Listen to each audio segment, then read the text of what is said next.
All right, welcome to Low Income Lava Lake.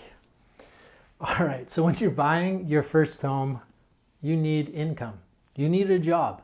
You need someone promising to pay you money for your work that you do. Not a surprise, right? But this is one of the biggest things that I run into when I'm helping first-time home buyers is we need to make sure that your income is good, that you have enough income to purchase the properties that you actually want to purchase. So part of the process is just making sure that your income is solid and that it is enough for what you're looking to do and purchase.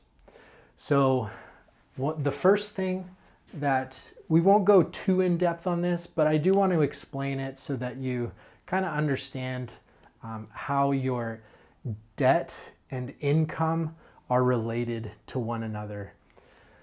So first thing I want to go over is your debt to income ratio. So let's say we'll just use even numbers to make it easy. You make $10,000 per month and your monthly debt obligation is $5,000. So half of your income per month goes towards debt. So your debt to income ratio is 50%. 50% of your income goes towards debt every month. Lenders want to see your debt to income ratio to be below 44%. So they want it below 44%, and that's including your credit card payments, your line of credit, your car loans, your student debt, if you have any. All of your total debts and the mortgage payment for whatever house you're looking to purchase needs to be below 44% of whatever your monthly income is. So when you meet with me, when you meet with anyone looking to get you approved for a mortgage, they're going to be figuring out what your debt to income ratio is, because that's going to tell us exactly how much your max purchase price is. So it's all done on a monthly basis. So the way to get a real pre-approval is to allow us to pull credit, to get your income documents, so an employment letter, all of those things. We got to make sure we understand your employment income, and we need to know exactly how much your monthly debt payments are. So that's the first thing. Debt to income ratio below 44% is going to tell us what your max purchase price is.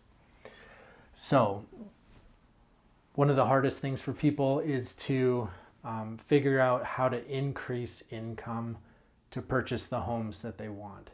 You know, if we could all make $1 million a year and buy mansions, I think we would, right? I'm going to give you, this is like pretty just straightforward advice. There's no secret to, increasing income. There's no secrets in this PDF. It's all pretty straightforward advice that if you follow it, you'll have success, but it requires work. So how to increase income, pretty obvious. You could get a second job. That's one.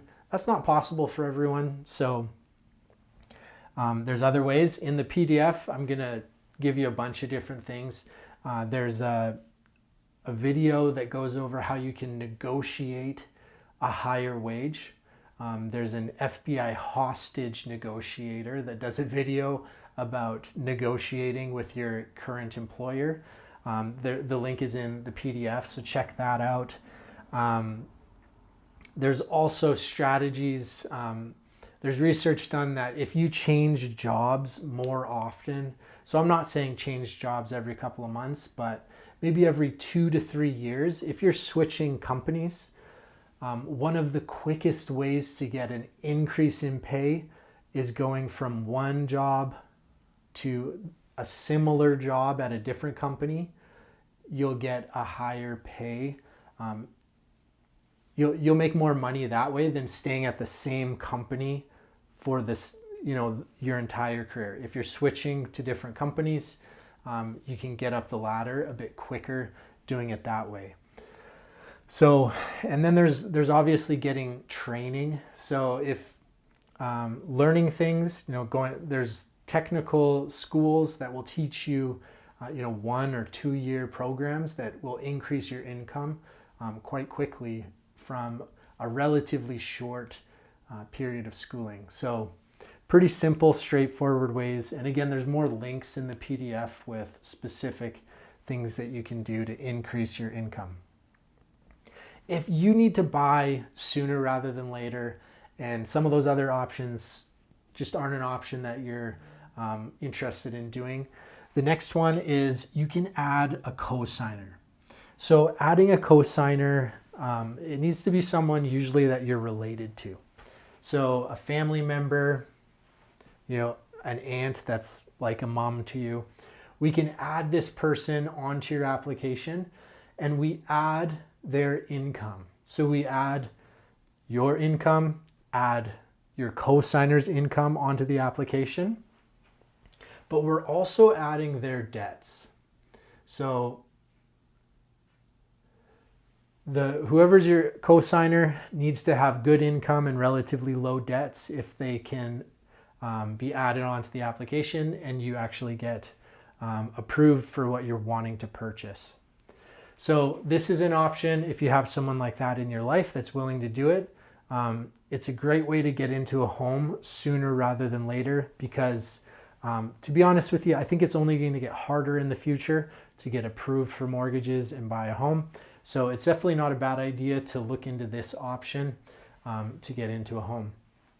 Other sources of income, if you have children, the CRA, the Government of Canada, offers Canada Child Benefit Income. So for each child that you have, you can be given, I think the max is like up to close to $600 a month for each child. And that is income that we can use on the application. If you are divorced or you have an ex that pays you child or spousal support and you have been receiving those payments, then we can also use that income on the application as well, as long as you have actually been receiving the payments, and we can show that with documents. We can show that it's been deposited into your account each month for the past, I think it's 3 to 6 months. So those are other sources of income that we can add on your application if you have them. And then last of all, you need a plan. So, I always encourage people to go through the pre-approval process, even if you're not planning on buying a home for a year, 2, 3 years down the road. Just go through the process, and I can see if there's any weaknesses on your application that you may not know are weaknesses. So go through it with me, find out what you need to work on over the next year or two, and we can make sure that when you do go to purchase a home, it's a smoother process and an easy approval from the lender. So thanks for watching this video. We'll see you in the next one.